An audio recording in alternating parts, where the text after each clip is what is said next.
Right now, your smartphone is eavesdropping on a conversation from outer space. It is listening to a fleet of billion-dollar machines, but it never says a single word back to them. If your phone actually sent signals back to those satellites, your battery would die in seconds. Instead, it is a one-way radio that calculates your location using nothing but a stopwatch. The Global Positioning System consists of about 30 satellites constantly circling the Earth. They are basically high-tech lighthouses, beaming out a constant stream of information to anyone who can hear. Each satellite is constantly shouting two very simple things: exactly where it is located and exactly what time it is. That is the only information your phone receives. Because these signals travel at the speed of light, they take a tiny amount of time to reach you. Your phone measures that delay to figure out how far away it is. Imagine you are lost in a desert and hear a voice in the distance. If you know how fast sound travels, you can guess how far away the speaker is standing. But knowing you are 10 miles from one speaker doesn't tell you where you are. You could be anywhere on a giant circle with a 10-mile radius around that person. In three-dimensional space, this circle is actually a giant sphere.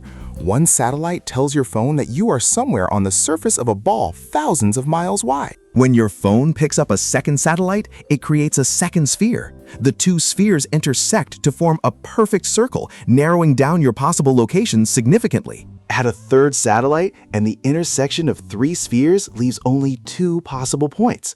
Usually, one point is in space and the other is on the ground. This process is called trilateration.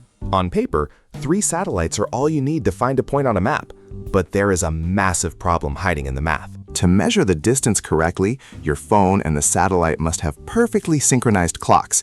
If they are off by even a fraction of a second, the math breaks. Light travels about 300,000 kilometers every second. That is fast enough to wrap around the entire Earth 7 times in the blink of an eye. Because light is so fast, an error of just 1 microsecond, a millionth of a second, would make your GPS location wrong by 300 meters. The satellites carry atomic clocks, which use the vibrations of atoms to keep time.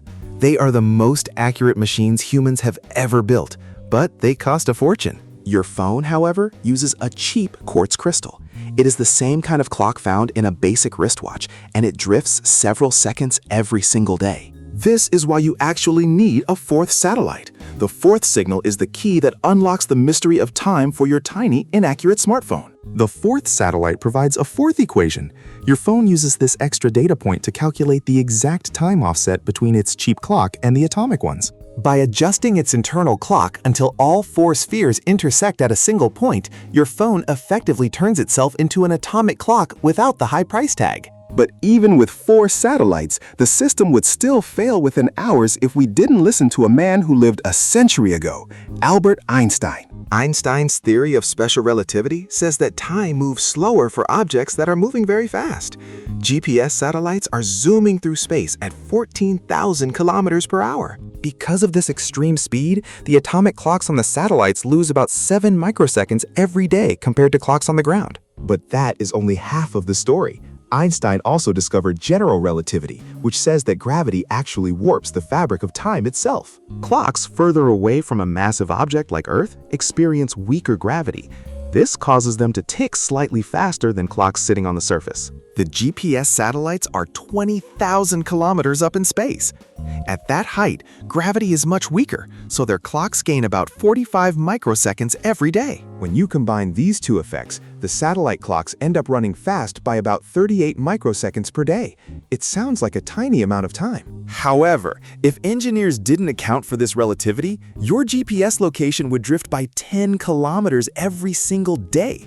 Within a week, your phone would be useless. To fix this, the computers on the satellites are programmed to slightly offset their frequency before they are even launched into orbit. They are literally built to run at the wrong speed so that once they reach space, they will appear to tick at the right speed to us on Earth. Even with these built-in corrections, things can still go wrong.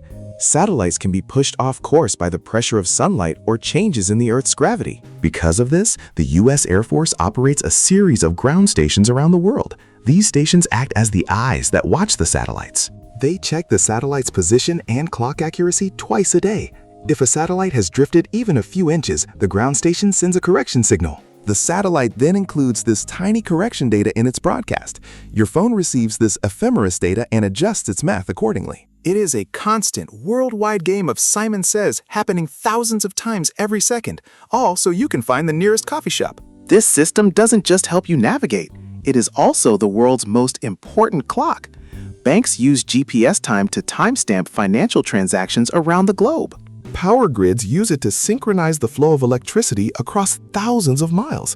If the GPS clocks failed, the lights in your house might go out. Cell phone towers use GPS time to coordinate the millions of tiny data packets they send every second, preventing the networks from crashing into each other. But GPS isn't the only system in town. Russia has GLONASS, the European Union has Galileo, and China has Beidou. They all work on the same principles. Your phone is likely listening to all of them at once. By combining signals from 30 or 40 satellites, your phone can find you within just a few meters. However, these signals are incredibly weak by the time they reach Earth. They are roughly equivalent to the light of a single light bulb viewed from hundreds of miles away. This is why GPS often fails inside thick concrete buildings or deep underground. The tiny radio waves simply can't punch through the solid material. Trees and heavy rain can also scatter the signal. Even the atmosphere itself, filled with charged particles, can slow down the signal just enough to cause errors. To combat this, your phone uses assisted GPS. It uses the location of nearby cell towers and Wi-Fi networks to give the satellite math a head start. It is a massive, invisible infrastructure that we take for granted every day. A combination of space travel, atomic physics, and complex math working in the background. Next time you look at that blue dot on your screen, remember that it is only there because of a fleet of falling clocks and the genius of Albert Einstein. In short, your phone listens to 4 satellites, calculates the travel time of light, and corrects for the warping of time to find your exact spot on Earth. But if these signals are so weak, how can we be sure that no one is sending out fake GPS signals to lead ships and planes astray?